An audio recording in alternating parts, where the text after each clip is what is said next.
Welcome to Business Innovators Radio, featuring industry influencers and trendsetters sharing proven strategies to help you build a better life right now. It's a great day. I'm Mark Imperial. For the past 7 years, I've scoured the globe looking for noteworthy experts, businesses, people, places, and things. On this special edition of the show, we'll meet some of the world's leading professionals in health, nutrition, and fitness, people from all across the country, around the world, and in your town. Welcome to the program. I know you're going to enjoy it. My next guest on this segment is Maryellen Grogan from Positively Fit out of the Toledo, Ohio area. Maryellen, welcome to the program. Thank you. Tell us more about Positively Fit and the types of clients that you help. Well, Positively Fit in my location now, I've been there over 15 years, and I've been a trainer well over 20 years. My clientele now is the baby boomer age, the women that are postmenopausal, menopausal. That's basically probably 90% of our clients at this point. I gotcha. So, tell us a little bit more about how you work with them. Do you go to see them or do they come to your facility? Tell us more about that. I have a facility. They come to me. So most of our sessions are half hours. So they come in, do their warm-up on their own. We work them out, and then they will stretch and do what they need to do afterwards on their own. So they're basically half-hour sessions. We usually start at 6 in the morning, and our last session's probably, we take at 7 o'clock at night. In the age group and the demographics that you work with, is it difficult to reach them and help them with their fitness, or how do they find you?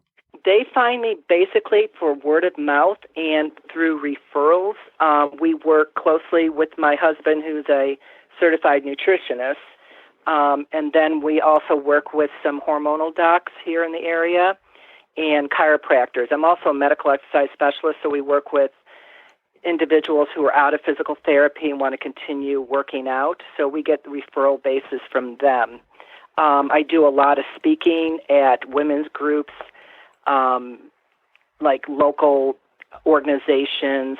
I've done speaking at hospitals and universities and so forth, so we get some clientele through that. But mainly it's word of mouth because we are getting great results with these women, whereas the other type of fitness that is going around the fitness industry right now is not working for them. So we just have a little bit of a niche there. I see. So tell me, what do you think are like the one or two biggest misconceptions that you might see out there that when people come to see you and look for help, what do you find that they're thinking? What's their mindset? And anything that you need to overcome in their mindset or misconceptions? The misconceptions that they have to overtrain and undereat in order to lose weight.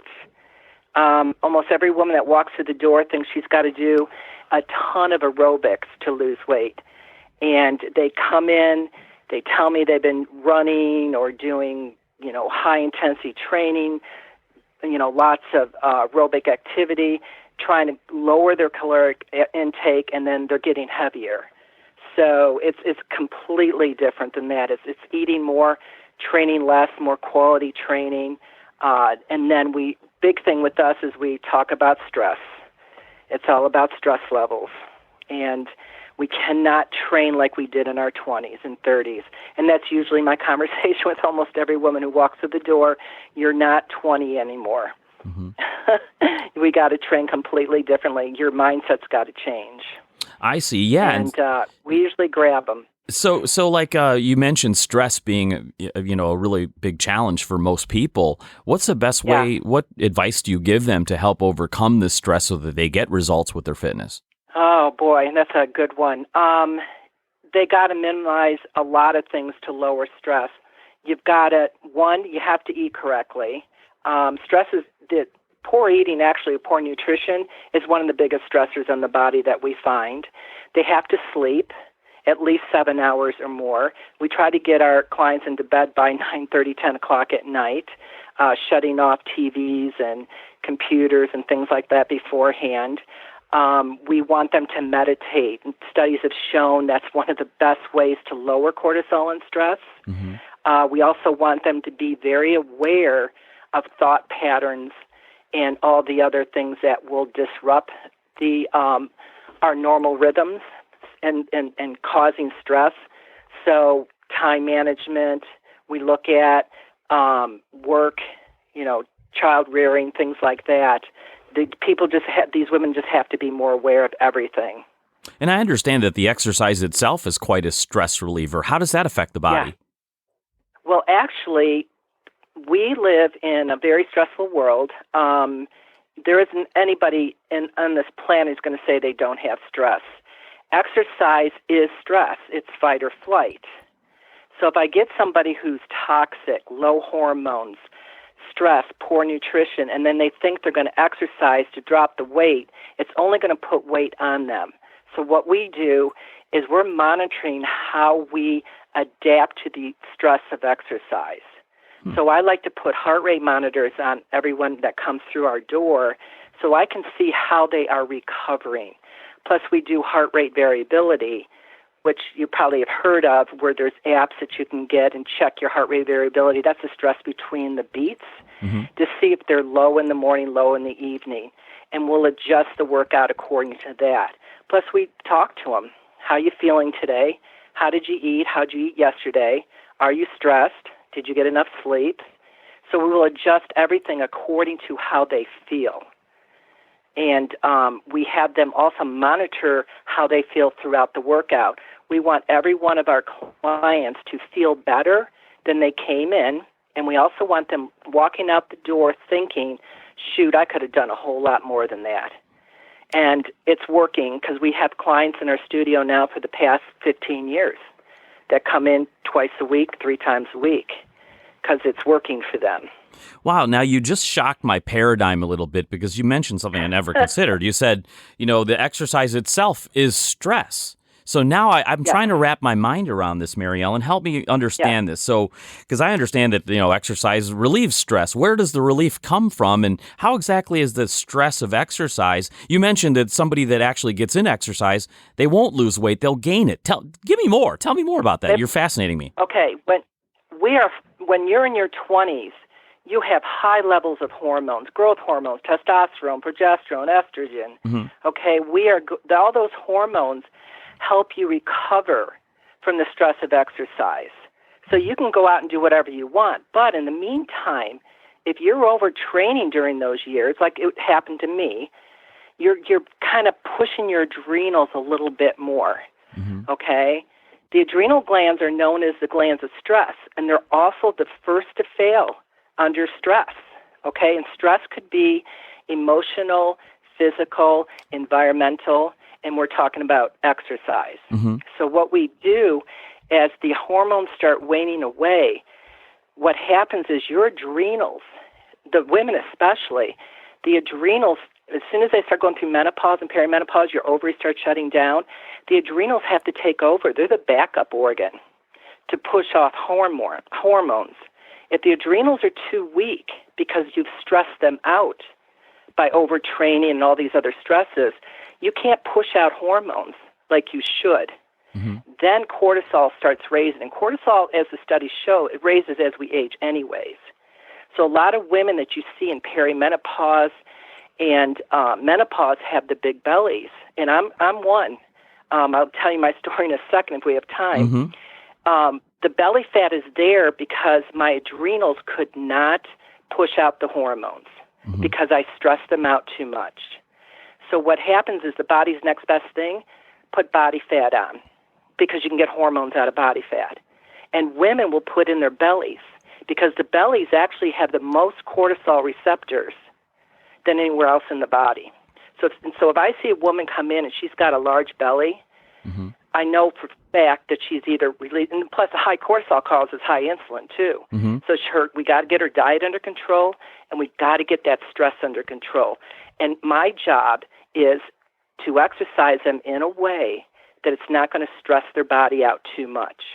Okay, so Does that make sense? yeah, let me wheel this in really quick now because you got me really fascinated in this. So, what is the solution then? What should somebody be monitoring, taking into consideration, so that because it sounds like there's a real balance that you have to create here between working out to a point of not overexerting. So, what is it that we're looking for?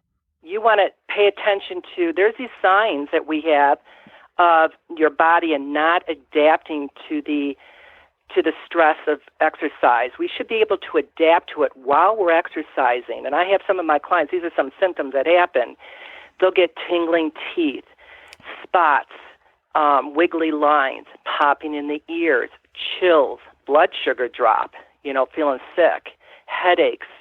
Those are signs that, wow, they didn't adapt very well to that stress of exercise. Mm-hmm. Shaking legs. Plus, we also have to watch the form. If form starts breaking down, that's a sign of stress. Mm-hmm. The body's not keeping up. So as soon as we see the form break down, we're sticklers on it. We always stop them. Mm-hmm. And if we decide on that day we're going to do a high rep scheme with them or something, that they've only done 8 reps and their form breaks down, we'll have them slow down, stop, rest, and finish off the rep that's in good form. I see. And then we have them rest. There's a lot of resting going on. Our clients, some of my clients, depending on how they feel, they get to a point they know how they feel. They'll tell me, I feel stress, it's in the brain, or they're shaking. We have them rest longer. It's all about the rest. Now, if they walk out of the studio and they don't feel good the rest of the day, they might be really tired, or they feel like they just got beat up and they don't sleep well that night, well, they don't do anything for the next 2-3 days because the body's going to take that long to recover. Wow. The thing is that we have, which is pretty cool, is my husband's one of the top experts in the country in hair mineral analysis. Mm-hmm. And he's been doing this over 40 years. And this all started when someone comes in, you're either a fast metabolic type or a slow metabolic type. Now, fast metabolic type is somebody who reacts very quickly to stress, okay? And he used to say to me, like 12 years ago, high-intensity long rest. Mm-hmm. Because these people, what they do, they will respond very quickly to that stress of exercise. So those are my clients. They may work out 12, 15 minutes, that's it. And then they rest. But we're getting results. They're losing weight, they're getting more muscular. It's less. It's eat more, train less.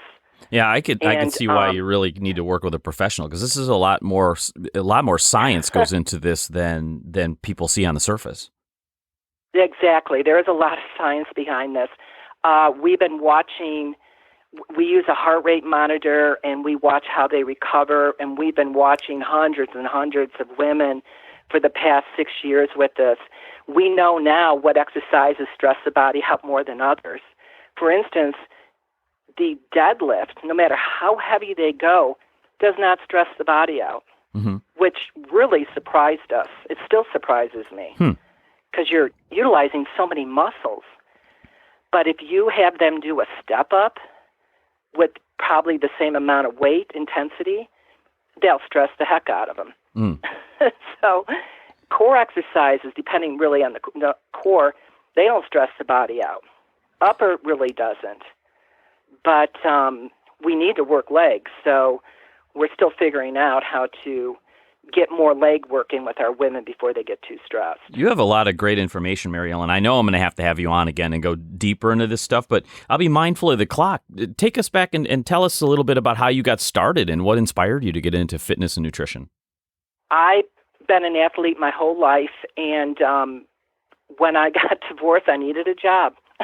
So I started just researching and got my certification, started training, and then I became a student. I mean, I have trained under some of the top in the country, and I've read everything I could. So I just never stopped learning.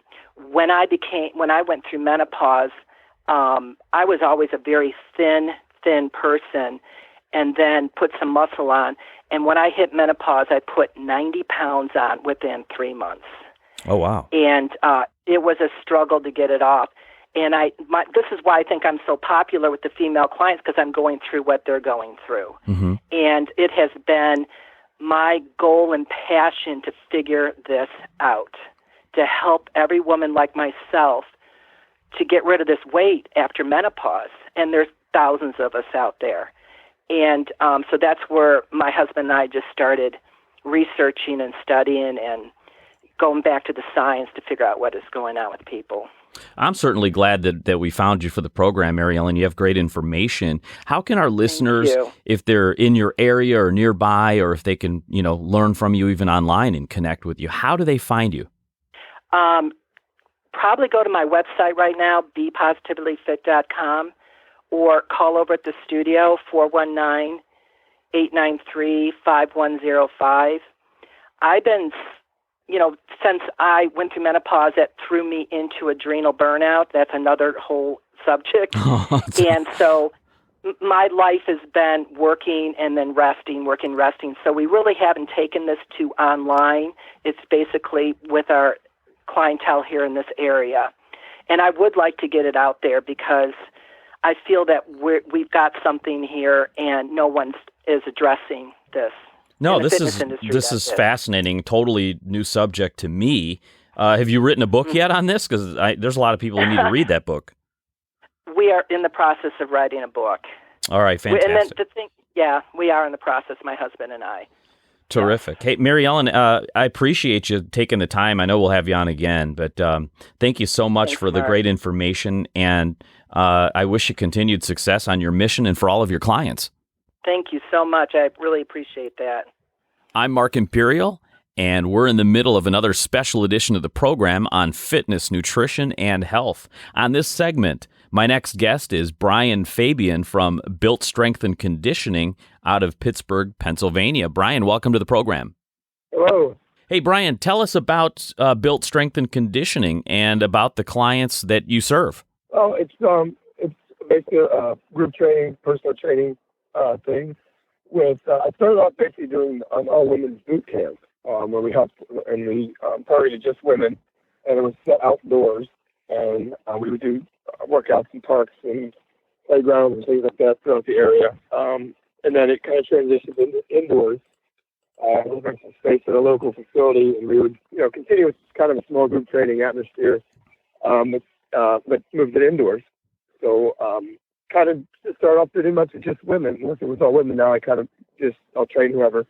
Try and keep it as small group. And I have some stuff in my garage where I use to train some people and just some facilities and stuff around the area. I see. So I know fitness is it's a pretty crowded market. There's a lot of information out there. How do your clients find you, and what are they particularly attracted to? So they're word of mouth, pretty much.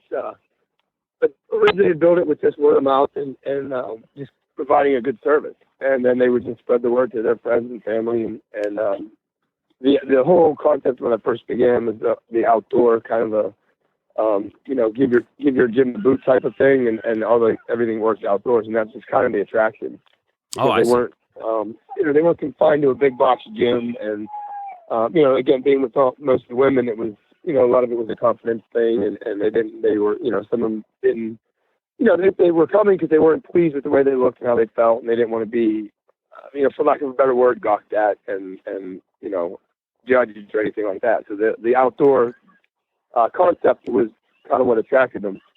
And then as they got in better shape and things like that, I transitioned to the indoors, and then it was just that whole family, community, word of mouth type of feel. Do you find that you're attracting clients that are new to fitness, or do you attract enthusiasts? What's the bulk of your membership? Pretty much started off as new to fitness, and then it kind of gravitated towards some that work out and just looking for something different, new ideas, different concepts, things like that. So, Brian, take us back. How did you get started in fitness? What inspired you? I was an athlete all my life. I played football since I was 7, and then went on played throughout high school and played football, and then wrestled also at high school. And then after high school, I got into professional wrestling. The studio, whatever they used to call it back in the studio, professional wrestling with things like WWE and ECW, and did that all through college while I was getting my bachelor's degree in exercise physiology, and just stuck with it. Stuck with the working out, and just became addicted to it. Stuck with it. Oh, wow. What have you found with the clients approach you? What do you find is like the biggest challenge? Or is it fear? Or are they afraid of getting started? What do you think holds people back from having success in fitness? Not knowing where to start. Thinking that it's everything they see is pretty much mainstream, and you have to work out for every day for hours a day and run on a treadmill for hours and just the whole concept of getting started. I don't have time. I can't do that. I have a family. I work. I have other obligations. I just don't have the time to work out, every day for hours at a time. So basically, I guess the fear and not knowing where to start and what to do. And if you walk into a big gym, big boss gym, you see all this equipment and just intimidated. What does this do? And then you see people in there who have been working out and they're all in shape and. It's just pretty much the fear of getting started and where to start and what getting started all entails. So what is the solution for them? If you were to give them a piece of advice, and you hear this a lot from them, what would you tell them so that they felt more comfortable in getting started? Just basically all you got to do to get started on a routine is just get started. Get up, start moving, make it a commitment, make it a habit part of your day. And just do something. It doesn't have to be, an hour workout on a treadmill. Just do something. Anything you do is movement and activity. So just get up and do something. And learn and educate yourself and find yourself somebody that knows the ins and outs and maybe that's kind of been down the same path as you. Don't if you are a housewife with kids and a family, don't look for a young 20-something fresh out of college trainer who doesn't understand what it is to have other things in your life and how to balance them. For them, it's pretty much get up, work out, maybe go to school or train some clients, and that's pretty much all they do. Mm-hmm. So try and find a trainer that suits your lifestyle and your kind of been where you've been type of thing. Right on. So, Brian, if someone's in the Pittsburgh area, any of our listeners that want to connect with you and learn a little bit more about you and your programs, where would they find you? I have there's a Facebook page. I'm on Facebook, and just through the just contact information, phone numbers, emails, stuff like that. But I am on Facebook, so they can find me there.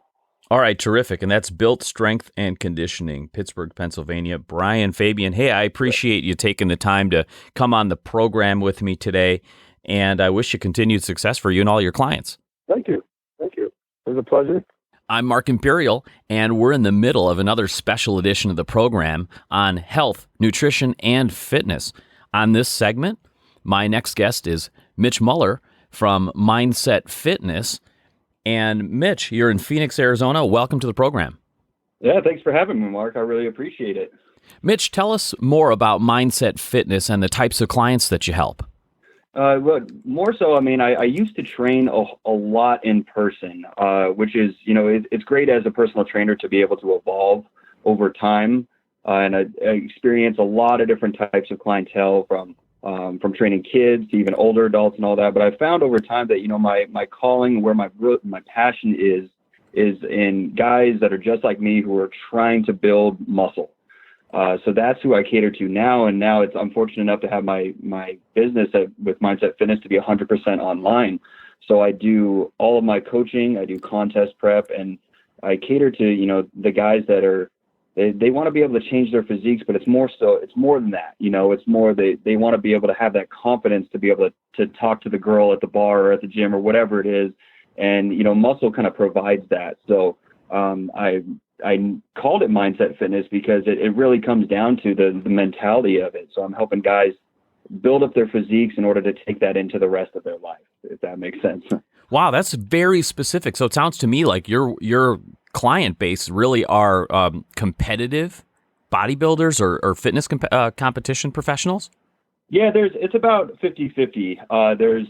There's quite a few, yes, that want to make, a career out of it, or they just want to get on stage for the first time. But a lot of them just, they're starting out and they just want to have extra muscle. Maybe they don't want to be that that big bodybuilding presence in the gym. They just want to look good. You know, they want to have that muscle. They want to be kind of lean and have like that beach body look. So it's about 50-50 right now, but is for any guy that wants to build muscle and get lean, that's what I do. Well, take us back to this evolution, because now you're doing everything online. When did you make that shift, and what were you doing before that? I've worked at plenty of box gyms. I started when I was about 18 years old. I'm 27 now, so I've been doing this for a little bit. And going through all those different like public gyms, I got the experience, which was great. That was, you know, awesome to be able to train a bunch of different types of people. But over time, I saw the things that I really didn't like. And of course, you know, I feel like I was providing so much value and not getting compensated for it. You know, I was bringing so much to my clients. And I'm like, you know what, I need to be able to do something else with this. So I started branching out, and then I just, you know, kind of, burn the boats, if you want to call it that. And, you know, ended up quitting my job and taking the majority of my clientele into a smaller gym where I can train them on my own and run my own business. I honestly had no idea what I was doing at the time. I just knew something had to change.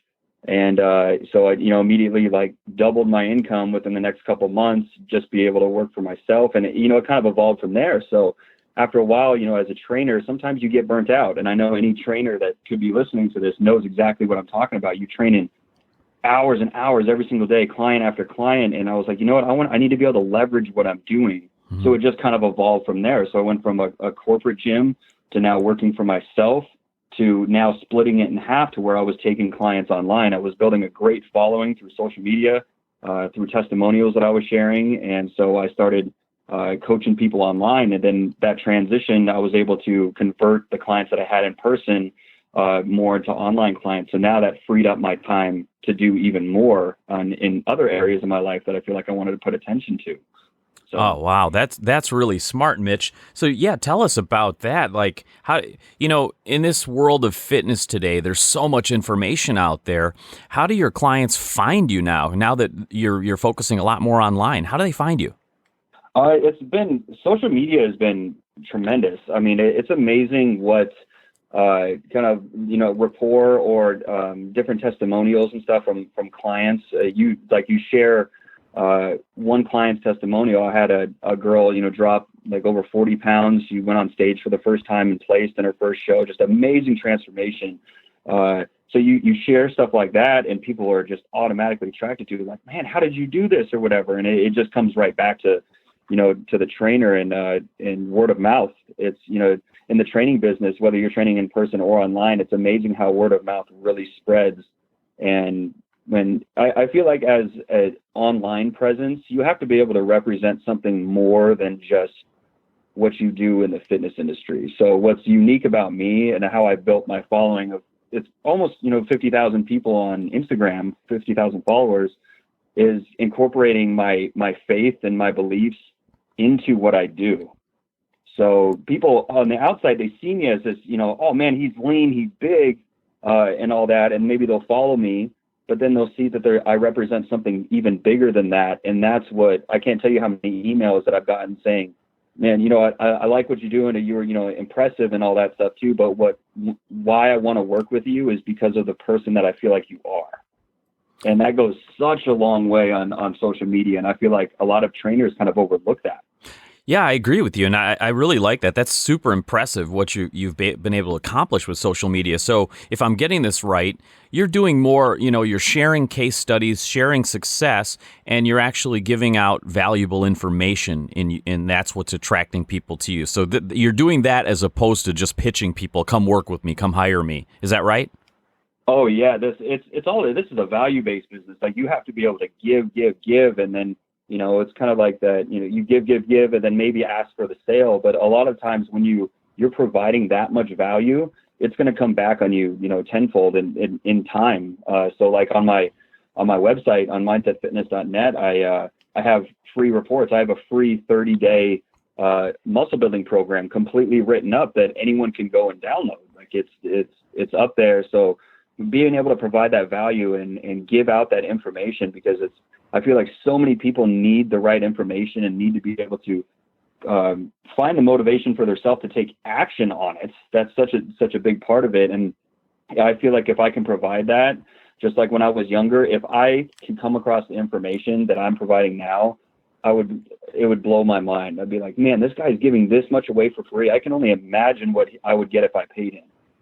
Yeah. Now that's kind of, you mentioned that, you're working 50-50, like half of the people you work with are really advanced fitness competitors and such, but the other half are just getting started and they want to get results. Let's talk about them for a minute. The people that are just getting started.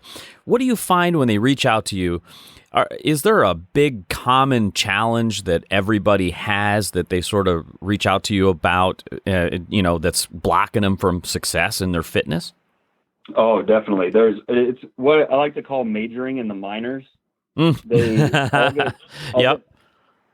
the questions about, man, I'm trying to get big. I'm trying to do this and that. What supplement should I take? Like, you know what? Like you just skipped over like 5 other things that you should have, you have to be asking the right questions. So I don't even answer those questions. Like what supplements you should be taking. I'm like, what has your training been up to this point? What kind of program are you following? And nearly 100% of the time, they're like, I'm not following a program.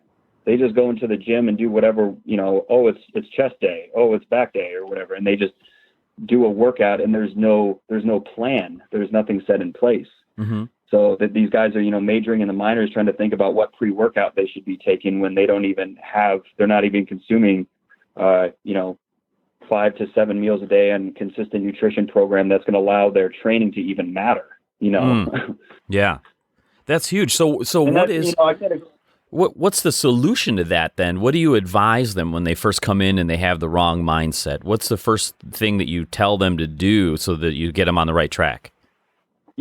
I'm very because I was that person, back in the day when I was starting to learn. You don't know any better, really. You don't know what you don't know. Mm-hmm. So I kind of I put myself in their shoes, and I'm very, it's not like they're on the other side of the table and I'm here and I'm just kind of like advising them on what to do. I kind of picture myself as sitting right next to them, like this is kind of like where they want to go, and I'm aligning myself right next to them that we are going to do this together. Mm-hmm. And that's before I even like ask for a sale, if you want to call it that, or anything, or even present prices or what I do. I say, this is how we can progress and, and go forward, and set up your plan for success, because it's like you have these questions now, but let's tackle the things that really, really matter. And then we can, move you forward. And then, so I don't immediately try and like, oh, just, come on board with me. And then, we'll do this and that. I build up to that point. So, you never really make the sale or get a new client in the first go around. Like sometimes I'll go back and forth 10 times over email before I ever say anything about what my price is.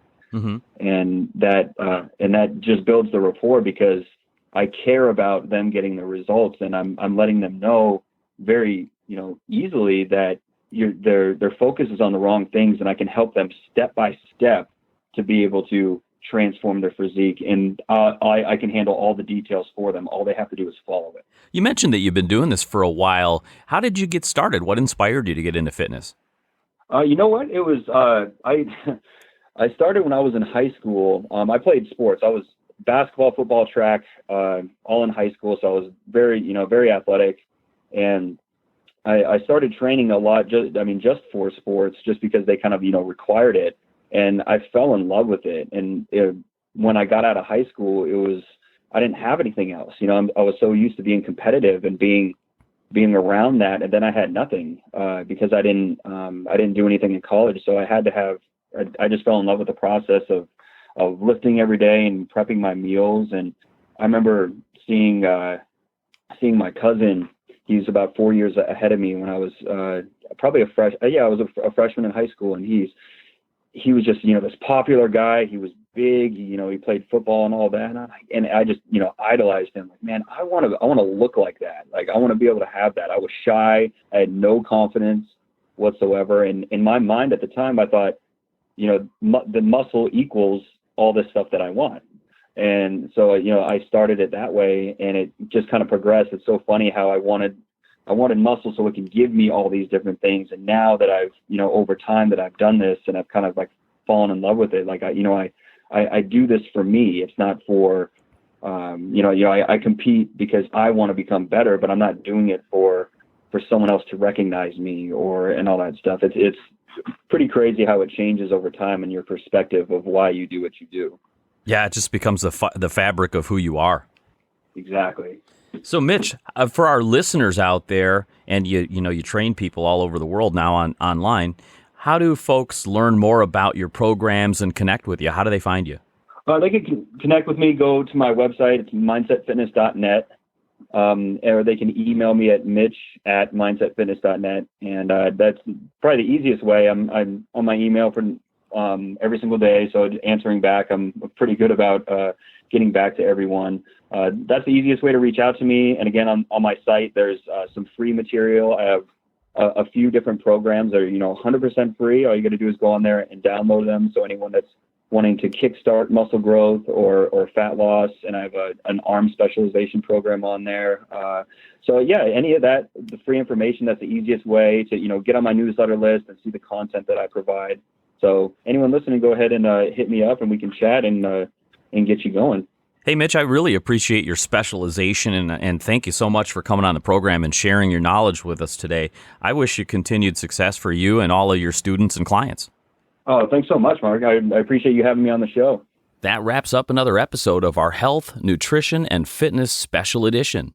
If you know a remarkable expert, business, person, place, or thing that we should feature on the show, drop me a line on my email, radioguest@markimperial.com. That's radioguest@markimperial.com.